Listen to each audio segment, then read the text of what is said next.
Direct injection, it's a necessary evil of modern combustion engines, and today we're going to discuss why. A quick recap on how fuel injection works, and we're not talking about your grandpa's car with carbureted fuel injection. This is port injection. That's where you have the fuel injector sitting inside of the airstream before it goes into the intake. That's going to allow for really good mixing as the piston is moving down. Creates a nice swirling effect, so it mixes around really good. On the other hand, we have direct injection, which we're seeing more and more in cars today. That means the injector is sitting inside the combustion chamber, usually where the spark plug is, and that's going to fire its fuel, usually when the compression ratio is really high as the piston is moving up. Now in this GM 3.6, the sparkies are at the top, but the direct injectors plug into the head itself down at the bottom here to go into the combustion chamber. Now in a port injected engine, you don't have that. Instead, you've got the injector sitting out here, and then the entire airstream gets pumped into the head. So each system has its advantages and disadvantages. With port injection, you get some really nice mixing, so you get a complete burn.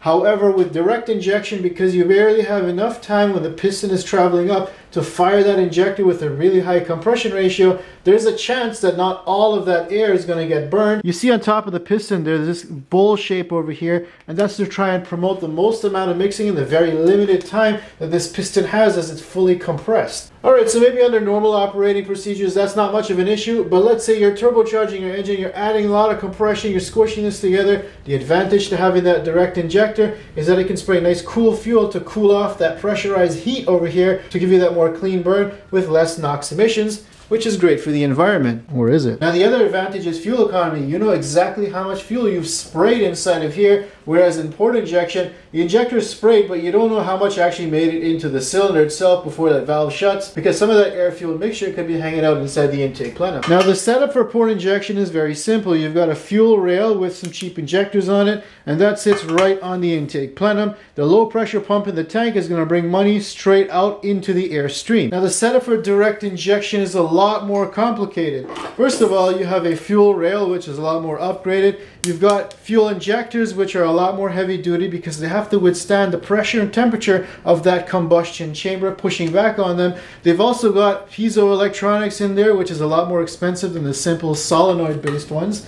And in order to power that, you need to have a high pressure fuel pump. Now this is typically driven off the camshaft with a lobe here that presses up and down in order to pressurize that fuel to thousands of psi to put into that fuel rail. Of course, that brings a lot of extra complexity of things that could go wrong, and it also brings more fuel lines and things that could potentially rupture and cause a fire. Now what I'm seeing is a lot of these fuel pumps are located right on top of the valve covers, so now doing a simple valve cover gasket job requires you to remove the entire fuel system and fuel rail, potentially causing increased labor rates and leaks if you don't change out the O-ring. And you can only imagine if you have a stuck injector, because those love to get stuck in the combustion chamber. Now port injection's been doing great in the past, and we've had really good fuel economy. However, with NOx emissions getting tighter and tighter, we need a more complete fuel burn. In order to do that, we're going to increase the compression ratio, but only up to so much, because we have the chance of pre-ignition. Now that means that the cylinder could actually fire before it fires, and then you could end up with something like this.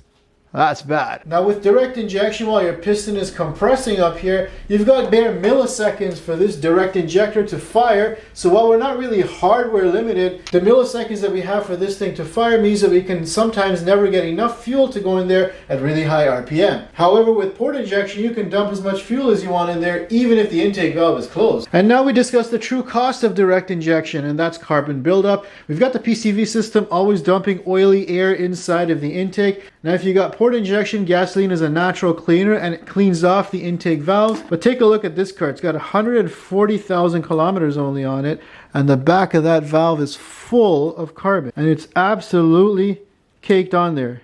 Like, it's barely crusting off. Look at that. Gets even worse if you look inside. Look at that. It is absolutely caked on there. But here's the real scam. In a lab environment or when the car is brand new, sure, you're going to get great fuel economy and not pollute that much. But when the vehicle becomes a little bit older like this one, it's going to start building up carbon, and then you end up with the same problem that direct injection is supposed to solve. This carbon is going to start blocking the intake tract. You're going to start burning more fuel, causing more emissions. You're going to get check engine lights because you're basically restricting the amount of air that can pass through this valve to get complete combustion. Now, because the OE isn't really going to be paying for this when the vehicle starts to wear down, you're going to have to clean this out yourself. Usually it's through a sandblast type of medium material like walnut shell blasting from the intake side at the top to clean the back of those valves off every couple thousand kilometers. The other thing you can do is upgrade your PCV system or add a catch can. This is the contraption of the PCV system, this Cadillac CT5. It's supposed to separate all the oily air back down into the sump